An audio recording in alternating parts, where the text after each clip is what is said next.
बोलो भक्त और भगवान की जय, सभी संतों की जय, सभी भक्तों की जय, मेरे गुरुदेव श्री रामभद्राचार्य जी महाराज की जय। अभी आप श्री हरि ध्यान निष्ठ भक्त गणों की कथा सुन रहे हैं। उस कथा में अभी आप श्री मदालसा जी की कथा सुनेंगे। बोलो मदालसा जी महाराज की जय। भारतवर्ष में ऐसे योग्य पुत्र तो बहुत हुए हैं जिन्होंने अपने सत्कर्मों से माता पिता का उद्धार करके पुत्र नाम को सार्थक किया हो, परंतु ऐसी माता जो परम उत्तम ज्ञान का उपदेश देकर पुत्रों का भी संसार सागर से उद्धार कर दे, केवल मदालसा ही थी। उसने पुत्रों का ही नहीं अपना और पति का भी उद्धार किया था। मदालसा आदर्श विदुषी, आदर्श सती और आदर्श माता थी। उसका जन्म दिव्य कुल में हुआ। पहले तो वह गंधर्वराज वसु की पुत्री थी, फिर नागराज अश्वतर की कन्या रूप में प्रकट हुई। उसके जीवन का संक्षिप्त वृतांत इस प्रकार है।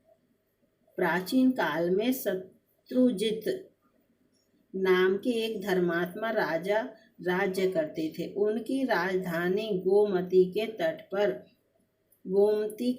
पर थी। उनके एक बड़ा बुद्धिमान, पराक्रमी और सुंदर पुत्र भी था। उसका नाम था ऋतध्वज। एक दिन नैमिषारण्य से गालव मुनि राजा शत्रुजित के द्वार में पधारे। उनके साथ एक बहुत ही सुंदर दिव्य अश्व था। उन्होंने राजा से कहा, महाराज, हम आपके राज्य में रहकर तपस्या, यज्ञ तथा भगवान का भजन करते हैं, किंतु एक दैत्य कुछ काल से हमारे इस पवित्र कार्य में बड़ी बाधा डाल रहा है। यदि हम उसे अपनी क्रोधाग्नि से भस्म कर सकते हैं, तथापि ऐसा करना नहीं चाहते, क्योंकि प्रजा की रक्षा करना और दुष्टों को दंड देना यह राजा का कार्य है। एक दिन उसके उपद्रव से पीड़ित होकर हम उसे रोकने के उपाय पर विचार कर रहे थे। इतने में ही यह दिव्य अश्व आकाश से नीचे उतरा। उसी समय यह आकाशवाणी हुई, मुने, यह अश्व बिना किसी रुकावट के समस्त पृथ्वी की परिक्रमा कर सकता है। आकाश, पाताल, पर्वत, समुद्र सब जगह आसानी से जा सकता है, इसलिए इसका नाम कुबलय है। भगवान सूर्य ने यह अश्व आपको समर्पित किया है। आप इसे ले जाकर राजा शत्रुजित के पुत्र राजकुमार ऋतध्वज को दे दें। वे ही इस पर आरूढ़ होकर उस दैत्य का वध करेंगे जो सदा आपको कष्ट दिया करता है। इस अश्वरत्न को पाकर इसी के नाम पर राजकुमार की प्रसिद्धि होगी। वे कुबलयाश्व कहलाएंगे।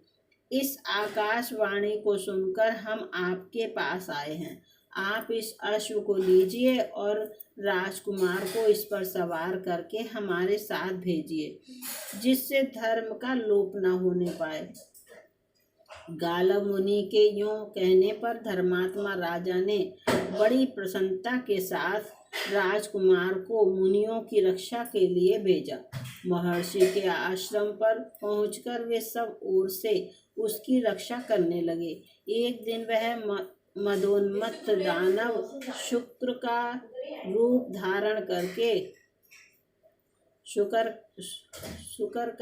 धारण करके वहां आया।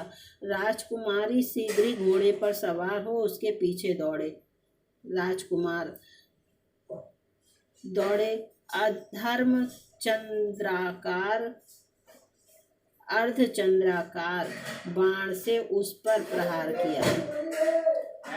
बाण से आहत होकर वह शुक्राकार दैत्य प्राण बचाने के लिए भागा और वृक्षों तथा पर्वत से घिरी हुई घनी झाड़ी में घुस गया। राजकुमार के अश्व ने उसका पीछा न छोड़ा। दैत्य भागता हुआ सहस्रों योजन दूर निकल गया और एक स्थान पर बिल के आकाश में दिखाई देने वाली अंधेरी गुफा में कूद पड़ा। अश्वारोही राजकुमार भी उसके पीछे उसी गड्ढे में कूद पड़े। भीतर जाने पर वहां सुअर नहीं दिखाई दिया पड़ा, बल्कि दिव्य प्रकाश से परिपूर्ण पाताल लोक का दर्शन हुआ। सामने ही इंद्रपुरी के समान एक सुंदर नगर था, जिसमें सैकड़ों सोने के महल शोभा पा रहे थे। राजकुमार ने उसमें प्रवेश किया, किंतु वहां उन्हें कोई मनुष्य नहीं दिखाई दिया। वे नगर में घूमने लगे। घूमते ही घूमते उन्होंने एक स्त्री देखी, जो बड़ी उतावली के साथ कहीं चली जा रही थी। राजकुमार ने उससे कुछ पूछना चाहा, किंतु वह आगे बढ़कर चुपचाप एक महल की सीढ़ियों पर चढ़ गई। ऋतध्वज ने भी घोड़े को एक जगह बांध दिया और उसी स्त्री के पीछे पीछे महल में प्रवेश किया। भीतर जाकर देखा, सोने का बना हुआ एक विशाल पलंग है। उस पर एक सुंदरी कन्या बैठी है, जो अपने सौंदर्य से रति को भी लजा रही है। दोनों ने एक दूसरे को देखा और दोनों का मन परस्पर आकर्षित हो गया। कन्या मूर्छित हो गई। तब पहली स्त्री ताड़ का पंखा लेकर उसे हवा करने लगी। जब वह कुछ होश में आई तो राजकुमार ने उसकी मूर्छा का कारण पूछा। वह लजा गई। उसने सब कुछ अपनी सखी को बतला दिया। उसकी सखी ने कहा, प्रभु, देवलोक में गंधर्व राज विश्वावसु सर्वत्र विख्यात हैं। यह सुंदरी उन्हीं की कन्या मदालसा है। एक दिन जब यह अपने पिता के उद्यान में घूम रही थी, पाताल केतु नामक दानव ने अपनी माया फैलाकर इसे हर लिया। उसका निवास स्थान यही है। सुनने में आया है आगामी त्रयोदशी को वह इसके साथ विवाह करेगा। इससे मेरी सखी को अपार कष्ट है। अभी कल की बात है, यह बेचारी आत्महत्या करने को तैयार हो गई थी। उसी समय कामधेनु ने प्रकट होकर कहा, बेटी, यह नीच दानव तुम्हें नहीं पा सकता।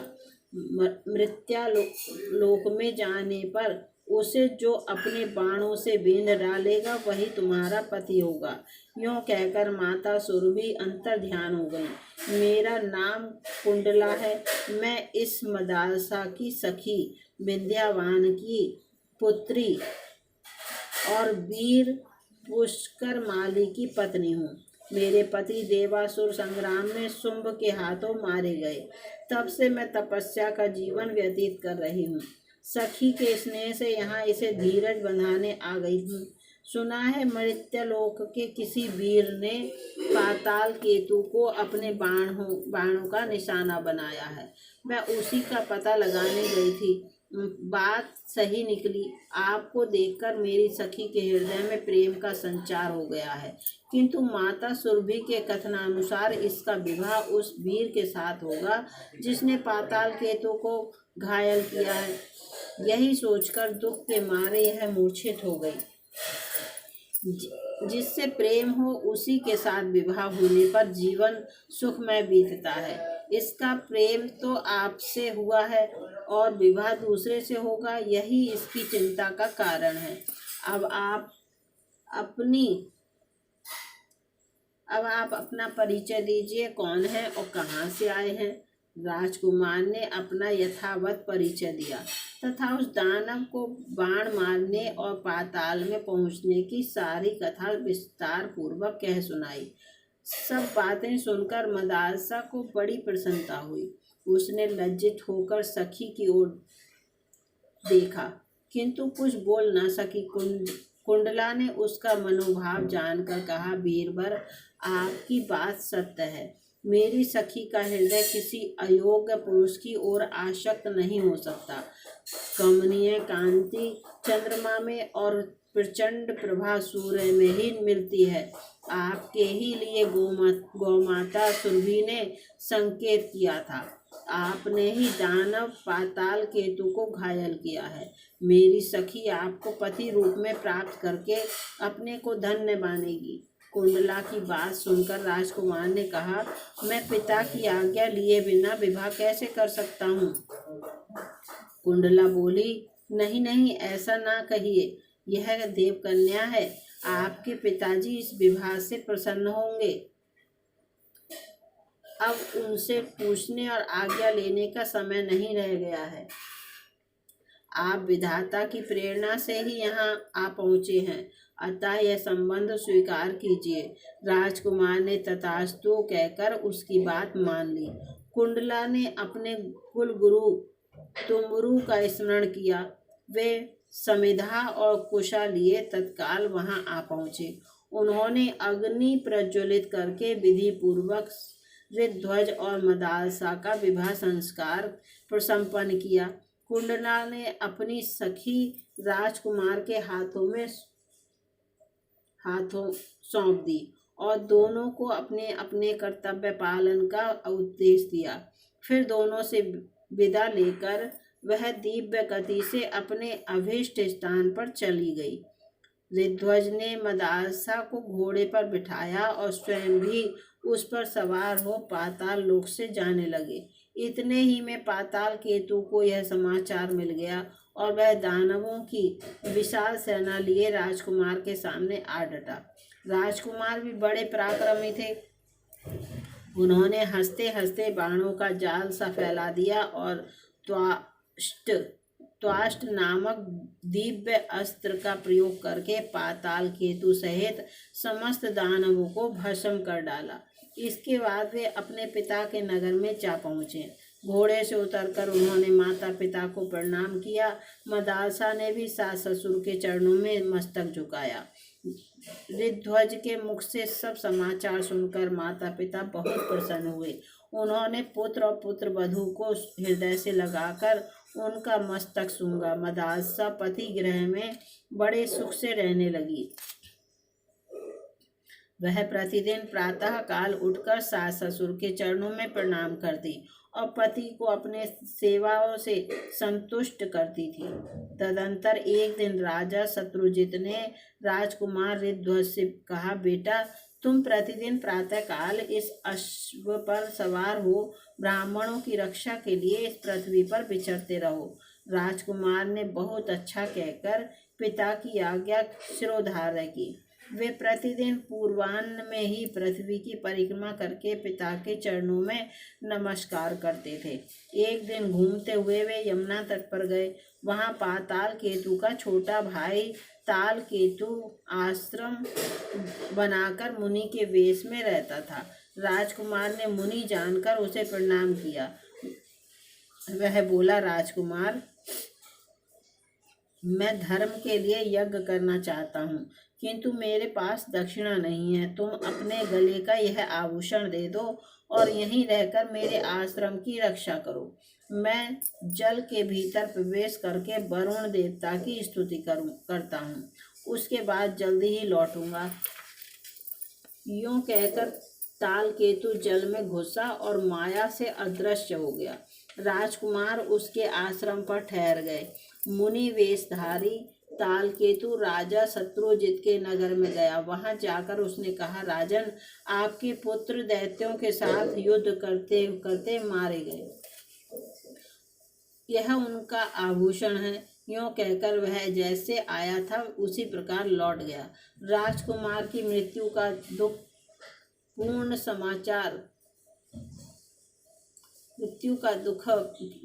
समाचार सुनकर नगर में हाहाकार मच गया। राजा रानी तथा रनिवास की स्त्रियां शोक से व्याकुल होकर विलाप करने लगी। मदालसा ने उनके गले के आभूषण को देखा और पति को मारा गया सुनकर तुरंत ही अपने प्यारे प्राणों को त्याग दिया। राजमहल का शोक दूना हो गया। राजा शत्रुजित ने किसी प्रकार धैर्य धारण किया और रानी तथा अंतःपुर के अन्य लोगों को भी समझा बुझाकर शांत किया। मदालसा का दाह संस्कार किया गया। उधर ताल केतु यमुना जल से निकलकर राजकुमार के पास गया और कृतज्ञता प्रकट करते हुए उसने उनको घर जाने की आज्ञा दे दी। राजकुमार ने तुरंत अपने नगर में कुछ पहुंचकर पिता माता को प्रणाम किया। उन्होंने पुत्र को छाती से लगा लिया और नेत्रों से आंसू बहाने लगे। राजकुमार को सब बातें मालूम हुई। मदालसा के वियोग से उनका हृदय रो उठा। उनकी दुनिया सूनी हो गई। उन्होंने मदालसा के लिए जलांजलि दी और यह प्रतिज्ञा की, मैं मृग के समान विशाल नेत्रों वाली गंधर्व राजकुमारी मदालसा के अतिरिक्त दूसरी किसी स्त्री के साथ भोग नहीं करूंगा। यह मैंने सर्वथा सत्य कहा है। इस प्रकार प्रतिज्ञा करके उन्होंने स्त्री संबंधी भोग से मन हटा लिया और समवयस्क मित्रों के साथ मन बहलाने लगे। इसी समय नागराज अश्वतर के 2 पुत्र मनुष्य रूप में पृथ्वी पर घूमने के लिए निकले। राजकुमार ऋतध्वज के साथ उनकी मित्रता हो गई। उनका आपस का प्रेम इतना बढ़ गया कि नागकुमार एक क्षण भी उन्हें छोड़ना नहीं चाहते थे। वे दिन भर पाताल से गायब रहते थे। एक दिन नागराज के पूछने पर उन्होंने ऋतध्वज का सारा वृत्तांत सुनाकर पिता से कहा, हमारे मित्र ऋतध्वज मदालसा के सिवा दूसरी किसी स्त्री को स्वीकार न करने की प्रतिज्ञा कर चुके हैं। मदालसा पुनः जीवित हो सके तो कोई उपाय करें। नागराज बोले, उद्योग से सब कुछ संभव है, प्राणी को कभी निराश नहीं होना चाहिए। यूँ कहकर नागराज अश्वतर हिमालय पर्वत के प्लाक्षावतरण तीर्थ में, जो सरस्वती का उद्गम स्थान है, जाकर अपने पुत्रों के मित्र राजकुमार ऋतध्वज के हितार्थ दुष्कर तपस्या करने लगे। सरस्वती देवी ने प्रसन्न होकर उन्हें प्रत्यक्ष दर्शन दिया और वर मांगने को कहा। अश्वतर बोले, देवी, मैं और मेरा भाई कंबल दोनों संगीत शास्त्र के पूर्ण मर्मज्ञ हो जाएं। सरस्वती देवी तथास्तु कहकर अंतर्ध्यान हो गई। अब दोनों भाई कंबल और अश्वतर कैलाश पर्वत पर गए और भगवान शंकर को प्रसन्न करने के लिए ताल स्वर के साथ उनके गुणों का गान करने लगे। शंकर जी ने प्रसन्न होकर कहा, वर मांगो। तब कंबल सहित अश्वतर ने महादेव जी को प्रणाम करके कहा, भगवान, कुबल्याश्व की पत्नी मदालसा जो अब मर चुकी है, पहले की ही अवस्था में ही मेरी कन्या रूप में प्रकट हो। उसे पूर्व जन्म की बातों का स्मरण बना रहे। पहले ही जैसी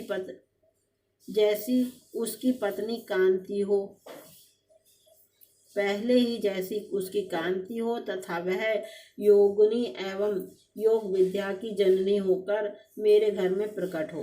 महादेव जी ने कहा, नागराज, तुम श्राद्ध का दिन आने पर यही कामना लेकर पितरों का तर्पण करना और श्राद्ध में दिए हुए मध्यम पिंड को शुद्ध भाव से खा लेना।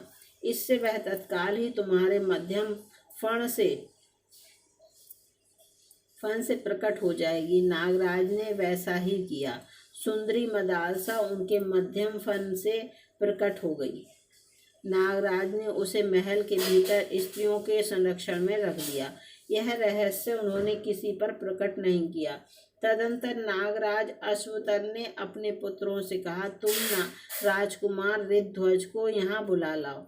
नागकुमार उन्हें लेकर गोमती के जल में उतरे और वहीं से खींचकर उन्हें पाताल में पहुंचा दिया। वहां वे अपने असली रूप में प्रकट हुए। ऋतध्वज नागलोक की शोभा देखकर चकित हो गए। उन्होंने नागराज को प्रणाम किया। नागराज ने आशीर्वाद देकर ऋतध्वज का भली भांति स्वागत सत्कार किया। भोजन के पश्चात सब लोग एक साथ बैठकर प्रेमालाप करने लगे। नागराज ने मदालसा के पुनः जीवित होने की सारी कथा उन्हें कह सुनाई। फिर तो उन्होंने प्रसन्न होकर अपनी प्यारी पत्नी को ग्रहण किया। उनके स्मरण करते ही उनका प्यारा अश्व वहां आ पहुंचा। नागराज को प्रणाम करके वे मदासा के साथ अश्व पर आरूढ़ हुए और अपने नगर में चले गए। वहां उन्होंने मदासा के जीवित होने की कथा सुनाई। मदासा ने भी सास ससुर के चरणों में प्रणाम किया। नगर में बड़ा भारी उत्सव मनाया गया। कुछ काल के पश्चात महाराज शत्रुजित परलोकवासी हो गए। ऋध्वज राजा हुए और मदासा महारानी। मदासा के गर्भ से प्रथम पुत्र उत्पन्न हुआ। राजा ने उसका नाम विक्रांत रखा। मदासा यह नाम सुनकर हंसने लगी। इसके बाद समयानुसार क्रमशः 2 पुत्र और हुए। उनके नाम सुबाहु और शत्रुमर्दन रखे गए। उन नामों पर भी मदासा को हंसी आई। इन तीनों पुत्रों को उसने लोरियां गाने के ब्याज से विशुद्ध आत्मज्ञान का उपदेश दिया।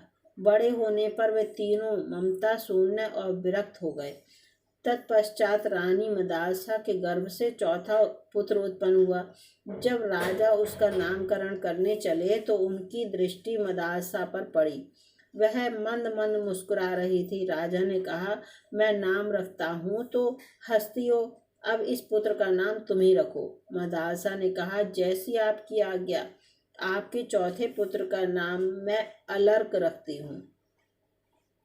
अलर्क, यह अशुद्ध नाम सुनकर राजा ठठाकर हंस पड़े और बोले, इसका क्या अर्थ है? मदासा ने उत्तर दिया, सुनिए, नाम से आत्मा का कोई संबंध नहीं है। संसार का व्यवहार चलाने के लिए कोई सा नाम कल्पना करके रख लिया जाता है। वह संज्ञा मात्र है, उसका कोई अर्थ नहीं। आपने भी जो नाम रखे हैं वे भी निरर्थक ही हैं। पहले विक्रांत, इस नाम के अर्थ पर विचार कीजिए। क्रांति का अर्थ गति, जो एक स्थान से दूसरे स्थान पर जाता है, वही विक्रांत है। आत्मा सर्वत्र व्यापक है, उसका कहीं आना जाना नहीं होता। अतः यह नाम उसके लिए निरर्थक तो है ही, स्वरूप के विपरीत भी है। आपने दूसरे पुत्र का नाम सुबाहु रखा है। जब आत्मा निराकार है तो उसे बाह कहाँ से आई? जब बाह ही नहीं है तो सुबाहु नाम रखना कितना असंगत है। तीसरे पुत्र का नाम शत्रुमर्दन रखा गया है। उसकी भी कोई सार्थकता नहीं दिखाई देती। सब शरीरों में एक ही आत्मा रम रहा है। ऐसी दशा में कौन किसका शत्रु है और कौन किसका मर्दन करने वाला? यदि व्यवहार का निर्वाह मात्र ही उसका प्रयोजन है, तब तो अलर्क नाम से भी इस उद्देश्य की पूर्ति हो सकती है। राजा निरुत्तर हो गए।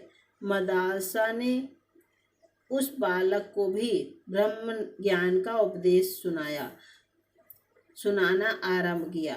तब राजा ने रोककर कहा, देवी, इसे भी ज्ञान का उपदेश देकर मेरी वंश परंपरा का उच्छेद करने पर क्यों तुली हो? इसे प्रवृत्ति मार्ग में लगाओ और उसके अनुकूल ही उपदेश दो।